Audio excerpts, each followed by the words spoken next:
من الشیطان الرجیم بسم اللہ الرحمن الرحیم الا ان اولیاء اللہ لا خوف علیہم ولا هم يحزنون صدق اللہ مولانا العظیم وصدق رسولہ النبی الکریم ونحن على ذلك لمن الشاہدین والشاکرین والحمد للہ رب العالمین۔ آئیے ہم اور آپ سب سے پہلے انتہائی عقیدت و محبت کے ساتھ بارگاہ رسالت مآب صلی اللہ تعالی علیہ وسلم میں درود پاک کا نذرانِ عقیدت پیش کریں۔ پڑھیے اللہم صلی علی سیدنا شفیعنا حبیبنا مولانا محمد مالک وسلم صلاۃ و سلام علیک یا رسول اللہ صلی اللہ تعالی علیہ وسلم۔ محترم حضرات، حضور اعلیٰ حضرت علیہ رحمت و رضوان ارشاد فرماتے ہیں، واہ کیا مرتبہ اے غوث ہے بالا تیرا، واہ کیا بات ہے، واہ کیا مرتبہ اے غوث ہے بالا تیرا، اونچے اونچوں کے سروں سے قدم آلا تیرا۔ واہ واہ بے شک۔ اور ارشاد فرماتے ہیں، سر بھلا کیا کوئی جانے کی ہے کیسا تیرا، جی سر بھلا کیا کوئی جانے کی ہے کیسا تیرا، اولیاء ملتے ہیں آنکھیں وہ ہے تلوا تیرا۔ بے شک سبحان اللہ۔ اولیاء ملتے ہیں آنکھیں وہ ہے تلوا تیرا۔ اور ارشاد فرماتے ہیں، کیا دبے جس پہ حمایت کا ہو پنجہ تیرا، کیا دبے جس پہ حمایت کا ہو پنجہ تیرا، شیر کو خطرے میں لاتا نہیں کتا تیرا، واہ واہ بے شک۔ شیر کو خطرے میں لاتا نہیں کتا تیرا۔ اور ارشاد فرماتے ہیں، قسمیں دے دے کے کھلاتا ہے پلاتا ہے تمہیں، قسمیں دے دے کے کھلاتا ہے پلاتا ہے تمہیں، پیارا اللہ تیرا چاہنے والا تیرا۔ واہ واہ واہ بے شک سبحان اللہ۔ اور ارشاد فرماتے ہیں، اس نشانی کے جو سگ ہیں نہیں مارے جاتے، اس نشانی کے جو سگ ہیں نہیں مارے جاتے، حشر تک میرے گلے میں رہے پٹا تیرا۔ سبحان اللہ۔ اور ارشاد فرماتے ہیں، ہے رضا یوں نہ بلک تو نہیں جیت تو نہ ہو، ہے رضا یوں نہ بلک تو نہیں جیت تو نہ ہو، سید جید ہر دہر ہے مولا تیرا۔ واہ بہت اچھا۔ اس میں حضور اعلیٰ حضرت علیہ رحمت و رضوان نے حضور غوث پاک رضی اللہ تعالیٰ عنہ کا ایک واقعہ نقل کیا ہے۔ غوث اعظم رضی اللہ تعالیٰ عنہ نے جہنم کے داروغہ مالک سے پوچھا، یہ بتاؤ جہنم میں کیا تم نے میرے مریدوں کو دیکھا؟ انہوں نے فرمایا نہیں، فرمایا نہیں۔ غوث اعظم نے فرمایا کہ ہاں، میرا ہاتھ میرے مریدوں کے اوپر ایسے ہی ہے جیسا کہ آسمان زمین کے اوپر، اور اگر میرا مرید اچھا نہیں ہوا تو کیا ہوا، میرے مرید کے اعمال اچھے نہیں ہوئے تو کیا ہوا، میرا مرید اگر اچھا نہیں ہے تو میں تو اچھا ہوں۔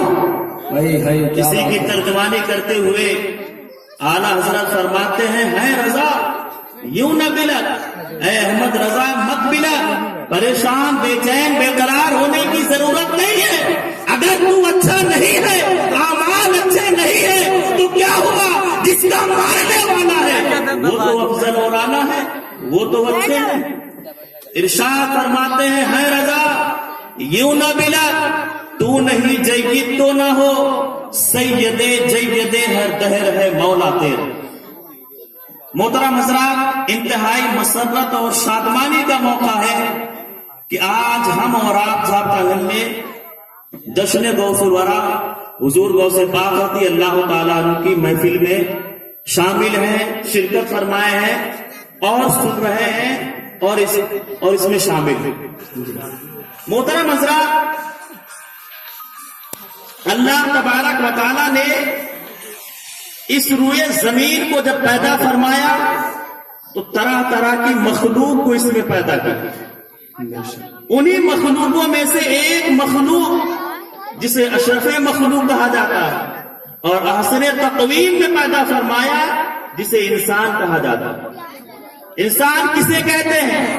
انسان کہتے ہیں جس کے اندر جسم نامی ہو، جو بڑھتا ہو، موٹا ہوتا ہو اور چوڑا ہوتا ہو، حساس ہو، سننے کی صلاحیت، دیکھنے کی صلاحیت، سونگھنے کی صلاحیت، چھونے کی صلاحیت اس کے اندر موجود ہو اور اپنے اختیار سے حرکت کرتا ہو اور اسے بولنے کی صلاحیت بھی ہو، یہ ساری خوبیاں سارے انسانوں کے اندر موجود ہیں۔ سارے انسان جسم نامی ہونے میں، حساس ہونے میں اور اپنے اختیار سے، اپنے ارادے سے حرکت کرنے میں اور بولنے میں برابر ہے، لیکن ہمارے ہی میں سے ہمارے اپنا بیٹا کوئی جو پیدا ہوتا ہے 5 سال کے بعد ہم اسے لے جا کر کے کسی کالج میں، کسی اسکول میں اس کا داخلہ کروا دیتے ہیں، اس کے بعد ہم اسے ماسٹر لوگ پڑھاتے ہیں، پڑھتے پڑھتے پڑھتے پڑھتے یہاں تک کہ ایک دن اب ڈاکٹر بن کے آتا ہے وہ انسان ہی، لیکن بن گیا ڈاکٹر وہ پڑھ کے۔ اب ہم انسان اس ڈاکٹر کے محتاج ہو گئے، اب ہم بیمار ہو رہے ہیں، اس کے پاس پہنچ جا رہے ہیں، ہے تو انسان ہی لیکن اپنے علم کے ذریعے اس نے وہ مرتبہ حاصل کر لیا کہ ہم اس کے محتاج ہو گئے۔ اب اس کی بارگاہ میں جا رہے ہیں تو کوئی جانے والا یہ نہیں کہتا ہماری طرح ہو، ہماری طرح ہو، میری طرح ہو، میرا علاج کر دو، بلکہ اب اگر اس کی کرسی الگ ہے تو تمہیں ٹیبل پہ بیٹھنا ہوگا اور اس کے بعد اس سے کہنا کہ ڈاکٹر صاحب میرا علاج کرو۔ اب وہ جو دوا بتا دے گا آپ اس سے اتفاق کرو یا نہ کرو، وہ دوا لے لو گے اور یقین کرو گے میں تو اب ٹھیک ہو جاؤں گا۔ اسی طریقے سے اگر کوئی لڑکا ہمارے یہاں پیدا ہو، 5 سال کے بعد ہم نے اس کو مدرسہ نجیب الاسلام میں اس کا داخلہ کروا دیا، قاری عبد الوادی صاحب کی خدمت میں رہا اور حضرت نے پڑھایا، یہاں تک کہ 10 سال کے بعد جب وہ 15-16 سال کا ہوا تو حافظ قرآن بن گیا۔ تھا تو ہمارا لڑکا، لیکن اب وہ حافظ قرآن بننے کے بعد وہ ہم میں سے نہیں رہ گیا، بلکہ اس کے بارے میں یہ فضیلت ہے کہ کل قیامت کے دن اس کی وجہ سے اس کے ماں باپ کے سروں پہ تاج رکھا جائے۔ سبحان اللہ، سبحان اللہ۔ نعرہ تکبیر، نعرہ رسالت، مسلکی اعلیٰ حضرت جشن غوث الورا کانفرنس حضرت علامہ مفتی معین الدین صاحب قبلہ، علماء اہل سنت۔ سبحان اللہ۔ پیدا ہمارے یہاں ہوا، تھا ہمارا لڑکا، لیکن پڑھنے کی وجہ سے قرآن جب حفظ کر لیا تو اس نے یہ مرتبہ حاصل کر لیا کہ کل قیامت کے دن سارے لوگوں کے سامنے اس کے ماں باپ کے سروں پہ ایک تاج رکھا جائے۔ سبحان اللہ، سبحان اللہ۔ اب مجھے یہ بتاؤ کیا وہ لڑکا ہمارے برابر ہے؟ نہیں جی نہیں۔ اگر ہم حافظ قرآن نہیں ہیں تو ہمارے ماں باپ کے سروں پہ تاج نہیں رکھا جائے گا۔ وہ لڑکا جو حافظ قرآن ہو گیا اب اس کے ماں باپ کے سروں پہ تاج رکھا جا رہا۔ تو پتا چلا کہ اگر انسان جو انسانیت میں تمام انسان برابر ہے لیکن محنت مشقت کر کے اگر ان میں دین حاصل کیا تو اس کا مرتبہ ہم سے نرالا ہو گیا، اگر دنیا میں علم حاصل کیا تو اس کا مرتبہ ہم سے نرالا ہوا۔ ایسے ہی وہ لوگ جو خدا کی بارگاہ میں مجاہدہ کرتے ہیں اور عبادت و ریاضت کر کے منصب ولایت میں فائز ہو جاتے ہیں، انسان ہونے کے باوجود بھی وہ ہم سے محتاج ہو جاتے ہیں، ان کا مرتبہ الگ ہو جاتا ہے۔ اب انسان مجبور ہو جاتا ہے ان کی طرف جانے کے لیے، تو کبھی جو ہے صابر پاک کے یہاں جاتے ہیں، کبھی اجمیر جاتے ہیں، کبھی سیکری جاتے ہیں، ہے تو انسان، لیکن اللہ تبارک و تعالیٰ نے مجاہدہ کرنے کی وجہ سے، عبادت کرنے کی وجہ سے ان کے مرتبے کو بڑھا دیا، واہ واہ، سبحان اللہ۔ ان کے مرتبے کو بڑھا دیا۔ اب انسان ہونے کے بعد بھی انہیں انسان نہیں کہا جاتا بلکہ اللہ کے محبوب ہو چکے ہیں، اللہ کی بارگاہ کے برگزیدہ ہو چکے ہیں۔ اب لوگ ان کی بارگاہ کے جانے کے محتاج ہیں۔ اب ضرورت جب پڑتی ہے تو ہم اجمیر چلے جاتے ہیں، سیکری شریف چلے جاتے ہیں، اسی طریقے سے صابر پاک کے ہاں چلے جاتے ہیں. اور یہی وہ لوگ ہوتے ہیں جن کے بارے میں اللہ قرآن میں فرما دیا الا ان اولیاء واللہ لا خوف علیہم ولا هم يحزنون کہ اللہ کے ولی جو ہیں ان کو دنیا میں رہنے کے باوجود بھی رہتے تو انسان ہیں لیکن مجاہدہ کرنے کی وجہ سے عبادت و ریاضت کرنے کی وجہ سے رب کی بارگاہ میں یہ مرتبہ بھی چکا ہے کہ نہ ہی انہیں کوئی خوف ہے اور نہ کوئی رنج والا. واہ سبحان اللہ. بہت کوئی انسان کہے کہ انسان ہی تو ہے فلاں کے بیٹے ہیں, ارے بیٹا ہونا نہیں, اب یہ دیکھنا ہے کہ مرتبہ کیا ہے اور کس منصب پہ یہ فائز ہو چکا ہے. جی کیا بات ہے. اسی گروہ کو اولیاء اللہ کہا جاتا ہے اور یہ گروہ وہ ہے کہ جن کا ذکر خود اللہ تبارک و تعالیٰ نے کیا, جی جن کا ذکر خود رسول اللہ نے کیا, علماء اکرام نے کیا. پتا چلا یہ جو اولیاء اللہ کا ذکر کرنے آج ہم اور آپ یہاں جمع ہوئے ہیں یہ کرنا خدا کی سنت ہے. خدا نے اولیاء کا ذکر کیا ہے اس لیے ہم خدا کی سنت پہ عمل کرتے ہوئے آج یہاں پر انہیں اولیاء اکرام کا ذکر کرنے کے لیے جمع ہوئے. میں آپ کو بتاؤں کہ اولیاء کا ذکر کرنے اور ان سے محبت کرنے سے کیا ملتا ہے, میں بتا کر کے رخصت ہو جاؤں. سورہ کہف میں اصحاب کہف کا واقعہ مذکور ہے. عیسیٰ علیہ السلام کے دنیا سے تشریف لے جانے کے بعد ان کی قوم کی حالت ابتر ہو گئی, فتنہ فساد برپا ہوا, یہاں تک بگاڑ پیدا ہوا کہ قوم بت پرستی میں مشغول ہو گئی. لیکن وہ لوگ جو اللہ سے ڈرتے تھے اور اب بھی عیسیٰ علیہ السلام کے اوپر ایمان رکھتے تھے, انہوں نے بت پوجنے سے منع کر دیا اور بادشاہ کے دربار کو چھوڑ کر کے ایک غار میں جا کے پناہ لے لی. جب غار میں جا کے انہوں نے پناہ لی, بادشاہ کو پتا چلا کہ کچھ لوگ ہماری بات سے ناراض ہو کر کے اور ہمارے حکم سے منحرف ہو کر کے نہ مان کر کے انہوں نے ملک چھوڑ کے فلاں جگہ جا کر کے ایک غار میں چھپ گئے ہیں. تو بادشاہ جس کا نام دقیانوس تھا, بڑا جابر اور ظالم تھا, اس نے کیا کیا, اس غار کے دہانے پہ ایک دیوار بنا دی کہ تاکہ اسی میں رہ کے یہ مر جائے اور اسی میں ختم ہو جائے. لیکن ہوا یہ کہ زمانہ گزرتا رہا, دقیانوس کا انتقال ہو گیا. اس کے بعد ایک بادشاہ بنا جس کا نام بیدروس تھا. کتنے سال کے بعد, 309 سال کے بعد اس کے زمانے میں ایک مسئلہ بہت ہی زیادہ مختلف ہی ہوا کہ لوگ منکر ہو گئے کہ جو انسان مر جائے دوبارہ زندہ نہیں ہو سکتا ہے. جب یہ مسئلہ لوگوں کے درمیان مختلف ہی ہوا تو بادشاہ گوشے میں جا کر کے رب کی بارگاہ میں دعا کیا, مولا کوئی ایسا معجزہ, کوئی ایسی کرامت, کوئی ایسی صورتحال پیدا کر جس سے لوگوں کو یقین ہو جائے کہ مرنے کے بعد انسان دوبارہ پیدا ہو سکتا تھا. کیا بات ہے. 309 سال ہو گئے تھے. ایک چرواہا اپنی بکریاں چراتے ہوئے اس غار کے دہانے پہ گیا اور سوچا کہ اینٹ نکال دوں تاکہ بکریاں اس کے اندر آ کر کے آرام کریں اور پناہ لے دیں. جب دیوار گری تو یہ لوگ جن کی تعداد 7 تھی, جن کا نام جمبیخا, مکسلینا, مسلینا, برنوس, مرنوس, شارنوس تھا, یہ 7 لوگ اٹھے اور اٹھنے کے بعد انہوں نے دیکھا کہ ان کے پاس کچھ پیسے تھے. انہیں بھوک کی شدت محسوس ہوئی تو ان کا ایک ساتھی جن کا نام یملیخا تھا اسے وہ پیسہ دیا جو پیسہ آج سے 309 سال پہلے چلتا تھا. وہ آدمی اس پیسے کو لے جا کر کے ایک دکان پہ گیا اور کچھ کھانا خریدنے کے بعد جب وہ پیسہ دیا دکاندار اسے اوپر سے نیچے دیکھنے لگا اور کہنے لگا یہ کہاں کا سکہ لے کے آئے ہو.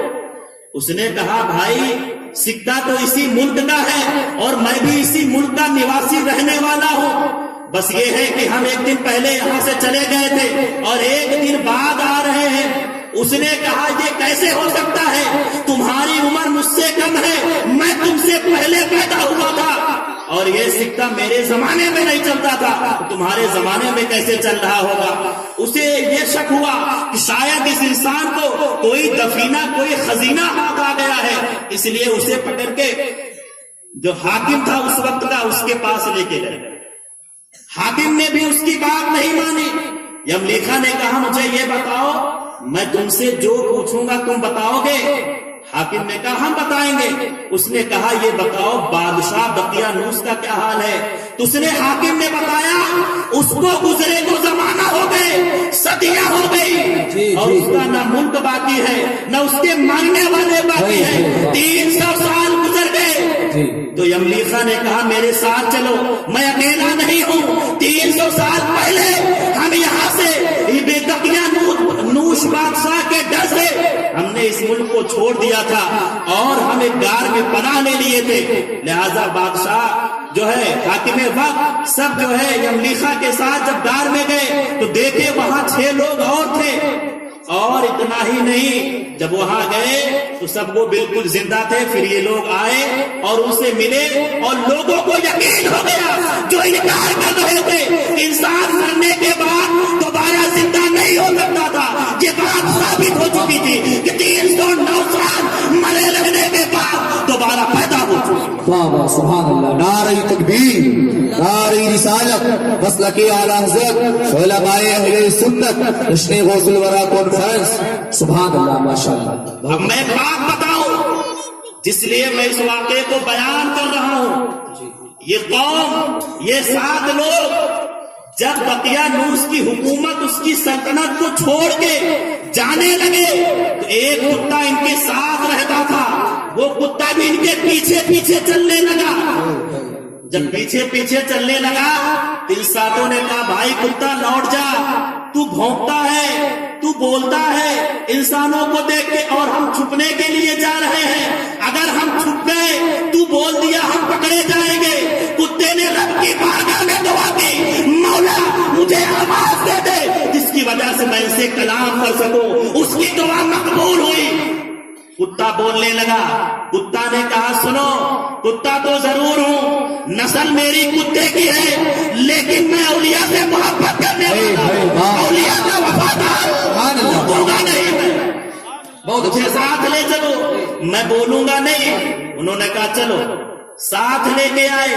اب غار میں اندر یہ لوگ اور دروازے پہ کتا بیٹھ گیا اور کتا بھی 309 سال بیٹھا رہا اور ان کے ساتھ دوبارہ زندہ ہوا۔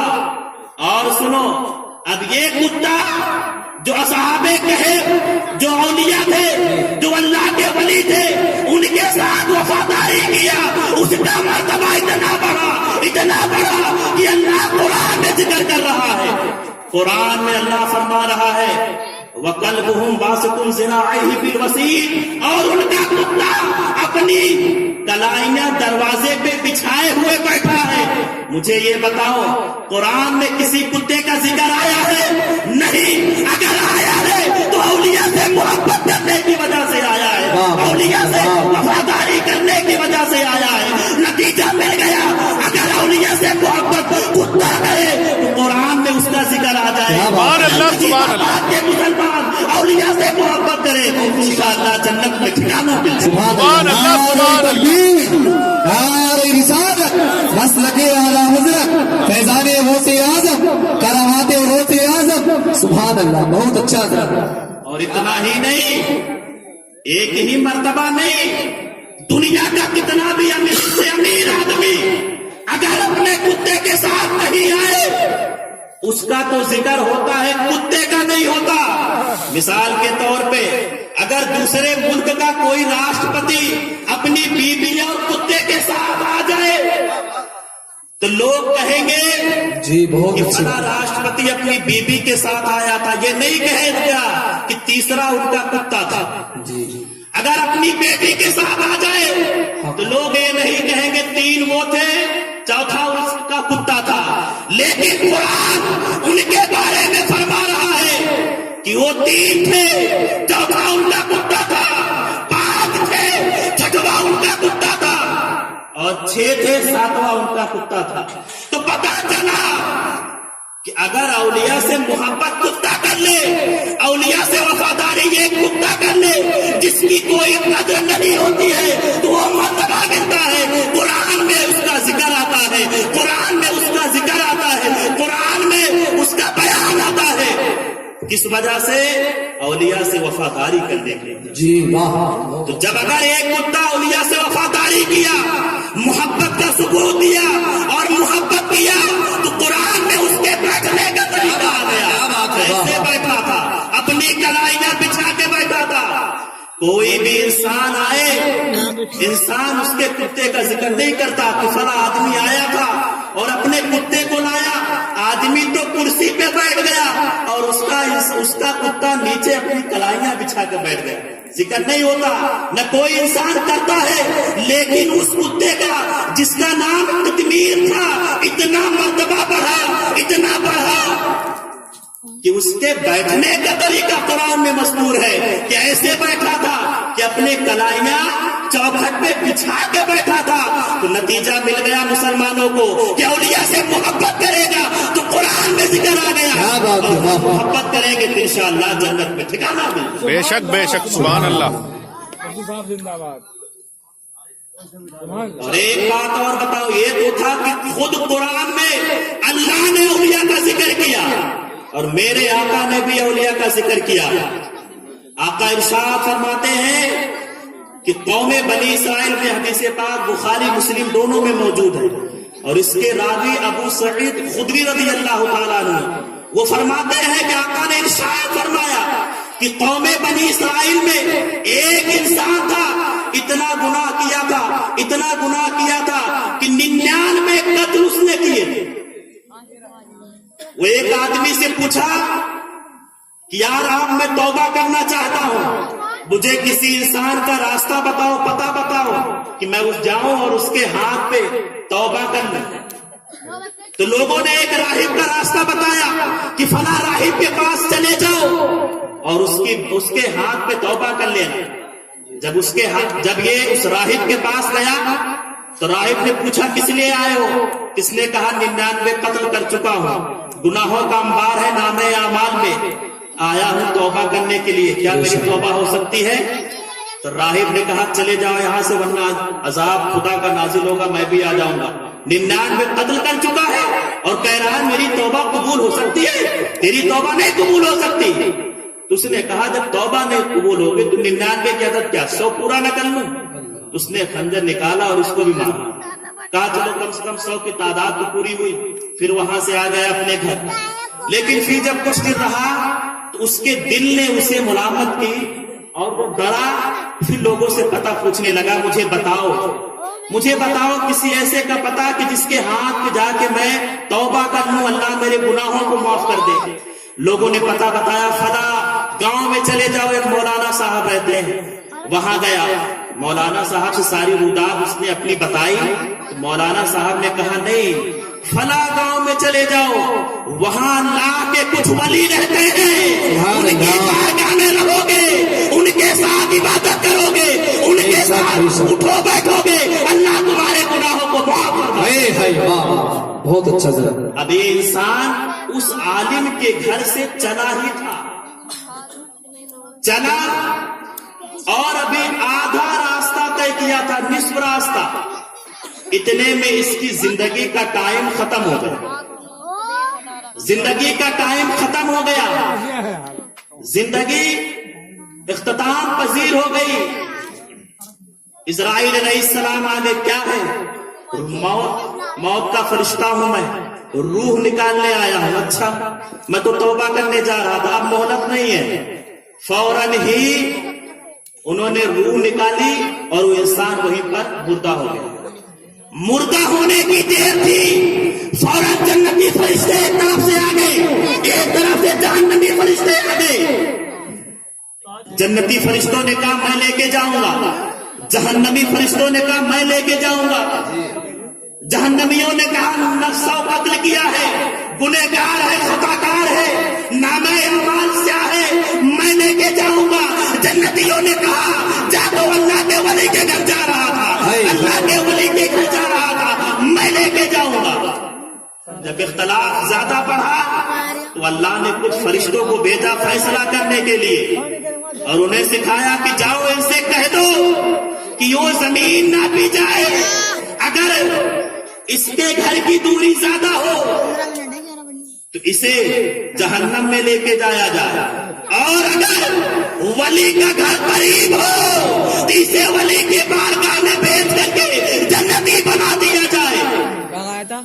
فرشتے آنے کے بعد زمین کو جب ناپے تو بیان کیا جاتا ہے ایک بالشت زمین، صرف ایک بالشت زمین کم تھی جدھر جا رہا تھا، اور ایک بالشت زمین اس کے گھر سے زیادہ تھی۔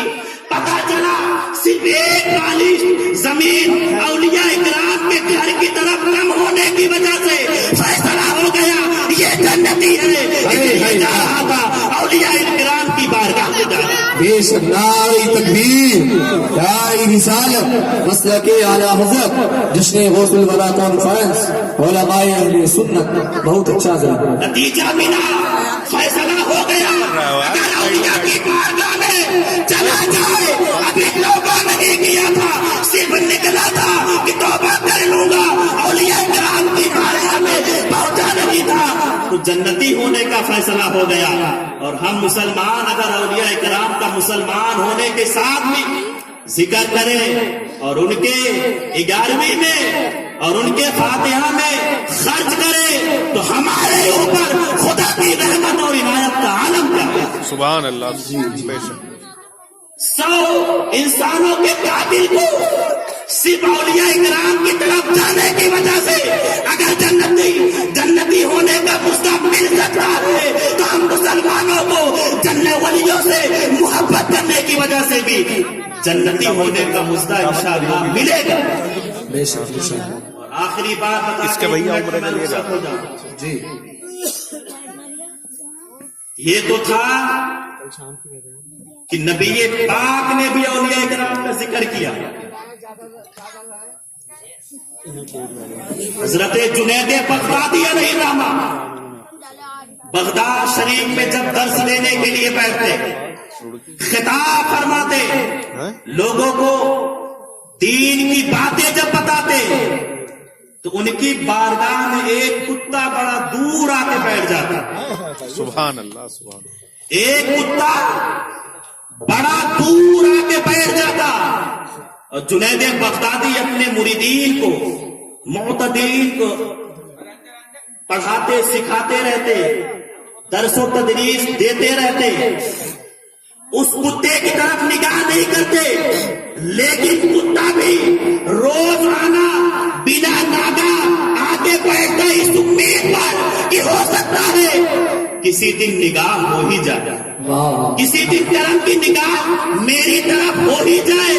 اور ہوا یہی، ایک دن اس کتے کی قسمت نے وفا کی اور اس کے ارمان مکمل ہوئے، اور جنید بغدادی رحمت اللہ تعالی علیہ نے اس کے اوپر ایک نگاہ ولایت ڈالی ہی تھی۔ اب ایک ولی کی نگاہ جب کتے کے اوپر پڑی، بیان فرماتے ہیں کتا اپنی جگہ سے اٹھا، اب اس بغداد شریف کے جس چوراہے پہ جاتا اور جب وہاں بیٹھتا تو 10-20 کتے اس کے ارد گرد گھیرا بنا کے بیٹھ جاتے۔ کیوں؟ اس کتے کے اوپر جنید بغدادی کی نظر پڑ چکی تھی، تو نتیجہ مل گیا اگر کتے کے اوپر ولی کی نگاہ پڑ جائے تو کتے بھی اس کو اپنی طرح نہیں سمجھتے۔ بہت اچھا، کتے کے اوپر اگر کسی ولی کی نگاہ پڑ جائے تو دنیاوی کتے اس اپنی نسل کے کتے کو اپنی طرح نہیں سمجھتے۔ کیا بات ہے، اور اگر اپنی طرف سمجھتے تو مجھے بتاؤ حلقہ بنا کے بیٹھتے نہیں، بلکہ کہتے یہ بھی کتا میں کہیں اور جا رہا ہوں۔ لیکن اسی دن سے بیان کرتے ہیں وہ کتا جس چوراہے پہ بیٹھتا دیگر کتے اس کے ارد گرد حلقہ بنا کے بیٹھ جاتے، اس کے روح کی زیارت کرتے۔ تو نتیجہ مل گیا اگر کسی کتے کے اوپر کسی ولی کی نگاہ پڑ جائے تو کتوں سے محتاج ہو جاتا ہے. اسی طریقے سے یہ اولیاء اللہ جن کے اوپر خدا کی خاص عنایت ہوتی ہے کہ انسانوں سے محتاج ہو جاتے ہیں. اور جو ان کا ذکر کرتا ہے اس کے اوپر اگر ان کی عنایت ہو جائے تو انسانوں میں محتاج ہو جاتا ہے. سبحان اللہ سبحان اللہ تبارک و تعالیٰ کی بارگاہ میں دعا ہے کہ اللہ ہمیں اولیاء سے محبت کرنے کی توفیق و رفیق عطا فرمائے. آمین. علینا الا البلاغ. السلام علیکم ورحمۃ اللہ وبرکاتہ.